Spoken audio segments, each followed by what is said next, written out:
வட மாவட்டங்களில் இந்த திருவண்ணாமலை பகுதிகளில் ஒரு சில உள் கிராமங்களில் இந்த மாதிரியான டோக்கன் விநியோகம் இப்போ தான் இந்த விநியோகத்தை ஸ்டார்ட் பண்ணியிருக்காங்க. இந்த டோக்கன் சிஸ்டம்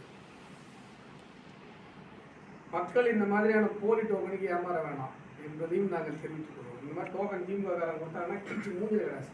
5 வருஷமாக நம்ம வாழ்க்கையை வீணாக்கிட்டு இந்த மாதிரி டோக்கன் கொடுத்து மக்களை ஏமாற்றுகிற இந்த திமுகவினரை மக்கள் எதிர்த்து கேள்வி கேட்க வேண்டும். ஏற்கனவே ரகுபதி அவர்கள் பிரச்சாரத்துக்கு போக முடியல, திருச்செந்தூரில் அனிதா ராதாகிருஷ்ணன் போக முடியல, விரட்டப்படுகிறார்கள். துணை முதல்வர் உதயநிதி ஸ்டாலின் விரட்டப்பட்டிருக்காங்க. அதனால் இந்த மாதிரி டோக்கன் எடுத்துகிட்டு வந்தாங்கன்னா மக்கள் விரட்டி அடிக்க வேண்டும்.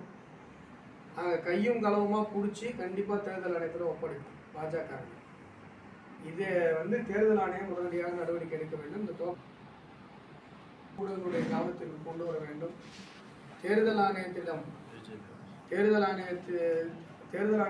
கவனத்திற்கு கொண்டு வர வேண்டும் என்பதற்காக இன்றைக்கு ஊடகங்களை சந்தித்து இந்த செய்தியை நாங்கள் வெளியிட்டிருக்கிறோம். இனிமேலும் இந்த டோக்கன் விநியோகம் தொடர்ந்தால் நாங்கள் கையும் களவுமாக திமுகவினர் கொடுக்குறப்பே பிடிச்சி நாங்கள் புகார் அளிப்போம். தமிழக குற்றச்சாட்டு என்னன்னா திமுகவோட அந்த ஆண்டு ஆட்சியில் செயல்பட்டவங்க தான் இப்போது மீண்டும் அவர் இருக்காங்க, தேர்தல் ஆணையத்தில் உள்ளவங்க.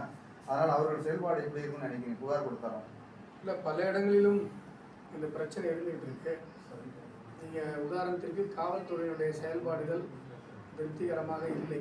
அவர்கள் இன்னுமே திமுக ஆட்சியோட அராஜகங்கள் எல்லாம் இன்றைக்கும் தொடர்ந்து கொண்டே இருக்கிறது.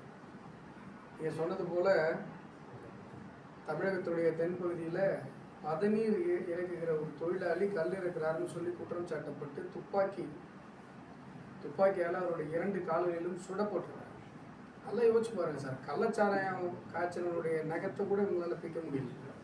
கண்டுபிடிக்கிற ஒரு திமுககாரன்னா கள்ளக்குறிச்சியில் 66 பேர் சாவுக்கு காரணமான கள்ளச்சாராயத்திற்கு மிக முக்கியமான குற்றவாளி. கள்ளச்சாராயம் காய்ச்சலவனை விட்டுறாங்க, கஞ்சா விற்கிறவனை விட்டுறாங்க, கல் மட்டும்தான் இங்கே தமிழகத்தில் போதை போடலாம். அது கூட ஒரு 15 தான் இருக்குண்ணே. ஒரு பனைமரம் ஏழுகிற ஒரு தொழிலாளி காலில் சூடப்பட்டிருக்காருன்னா அவருடைய வாழ்வாதாரம் என்ன ஆகுது? எப்படி மரம் ஏற முடியும்?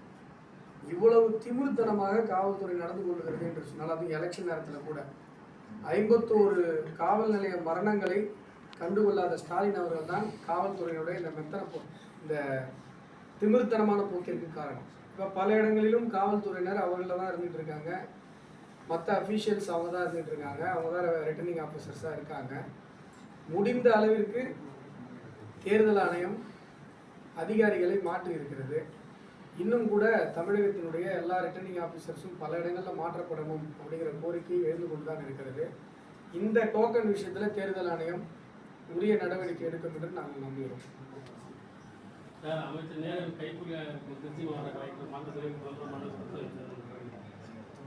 திருச்சி மாவட்ட